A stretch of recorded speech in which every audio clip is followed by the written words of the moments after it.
Ao longo da história, em todas as eras, os seres humanos têm sido vítimas dos enganos de Satanás. Desde nossos primeiros pais, Adão e Eva, que foram enganados lá no Éden. Dentre os enganos, destacam-se as práticas espiritualistas, fundamentadas na imortalidade da alma. Veja a primeira afirmação mentirosa de Satanás aos nossos primeiros pais: vocês não vão morrer coisa nenhuma, vocês vão ser imortais. Que enganos que nós vamos enfrentar nos últimos tempos? Quais serão os enganos? O que Satanás tem preparado para os últimos tempos? O que Satanás fará quando está irado, sabendo que pouco tempo lhe resta? Vamos ver alguns textos. Mateus 24, 5, 11 e 24, texto do Senhor Jesus Cristo. Muitos virão dizendo ser o Cristo. Surgirão falsos profetas que vão enganar a muitos, falsos cristos e profetas, operando sinais e prodígios. Veja, o Senhor Jesus diz que ocorreriam sinais, prodígios, pessoas dizendo-se ser o Cristo. Segundo Tessalonicenses 2, 7 a 9, palavras do apóstolo Paulo, ensinamentos do apóstolo Paulo, o ministério da justiça já opera. Será revelado o iníquo a quem o Senhor desfará. Mas ainda, esse iníquo vai operar segundo a eficácia de Satanás, com poder, sinais, prodígios da mentira. Há um verso que nós já estudamos. Quando o diabo mente, você não precisa ficar espantado por isso, porque ele é mentiroso e é o pai da mentira. Ele faz isso desde o princípio e continuará fazendo até o final dos tempos. Mais ainda, livro de Apocalipse, capítulo 13, versos 13 e 14, vai operar sinais para enganar os habitantes da terra. Agora veja, irmãos, Apocalipse 16, 13 e 14, diz que isso seria efetuado por 3 espíritos imundos, a besta, o dragão e o falso profeta, e que no entendimento profético significam o papado, o paganismo e o espiritismo e o protestantismo apóstata.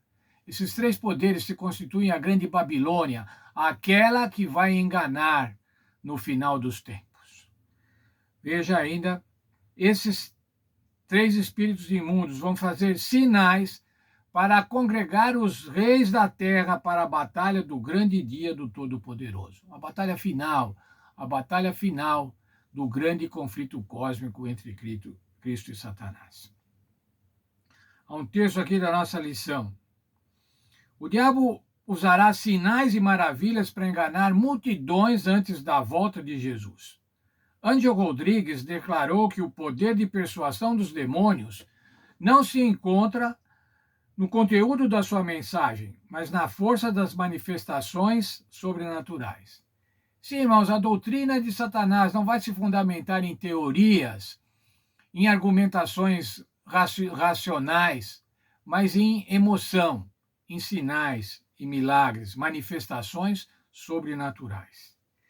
Eles realizam sinais apelando para o lado afetivo dos seres humanos, em vez de suas habilidades discricionárias e racionais. Esses sinais são realizados por demônios. Isso mostra que a força unificadora da mensagem dos 3 demônios, dragão, besta e falso profeta, é de natureza espiritual. Deus não é a sua fonte ou origem. À medida que o conflito cósmico se aproxima do seu fim, o poder demoníaco entrará na arena da história de um modo jamais visto.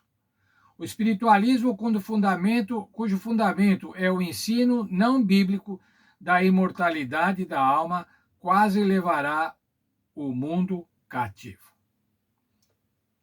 Veja, irmãos, é de se esperar que nos últimos tempos essas manifestações de milagres, de prodígios, de sinais ocorram com mais intensidade. Não podemos confiar nas emoções, sinais, milagres e maravilhas. Elas movem a população, elas movem o ser humano. O ser humano, quando vê um milagre, quando vê uma maravilha, quando vê um sinal, ele fica motivado, ele normalmente acredita. As emoções podem nos afastar da razão. As emoções podem nos afastar da mensagem bíblica, irmãos. Experiências físicas mentirosas podem destruir a nossa fé e podem abalar as nossas crenças. E Satanás sabe disso. Por isso é que ele vai atuar dessa maneira nos últimos tempos. Essas manifestações emocionais podem questionar as verdades bíblicas. Como nos livrarmos disso, irmãos? Somente o poder de Deus e a fé na sua palavra podem nos proteger deste terrível engano das manifestações espiritualistas. A ideia de que os mortos continuam a viver imortais nos seus espíritos ou almas pode ser consoladora, porém é a mentira original de Satanás. Você pode ser tentado a se consolar. Não, o meu pai que morreu está vivendo lá no céu. Não é isso que a Bíblia ensina, irmãos. A Bíblia ensina que ele está descansando, aguardando a volta do Senhor Jesus. A mentira inicial de Satanás: vocês não vão morrer coisa nenhuma, vocês vão ser como Deus. Qual é a nossa única salvaguarda? Qual a nossa única garantia? Isaías 8, 20. Vou ler na versão da Nova Tradução na linguagem de hoje. O que devemos fazer é consultar os ensinamentos de Deus. O que os médios dizem, o que os espíritos dizem, não tem nenhum valor. Eles jamais verão a alva. Como nos proteger? Estudando a palavra de Deus, compreendendo pela Bíblia o que é o estado da morte, o que é a morte, compreendendo o que é o ser humano, entendendo que não há alma imortal destacada que fica pairando aí pelo universo. Entender que não há espíritos que vão evoluindo. Não, irmãos, nós temos uma vez só, uma vida só. E é nessa vida que nós devemos aceitar ao Senhor Jesus Cristo. Não há uma segunda etapa, uma terceira ou N etapas até nos tornarmos como os deuses, como Satanás falou, como lá para Adão e Eva. Vocês vão ser como deuses. Nós vamos ser imortais, irmãos. Deus quer que nós sejamos imortais. Por isso ele nos convida para aceitarmos o sacrifício do Senhor Jesus Cristo.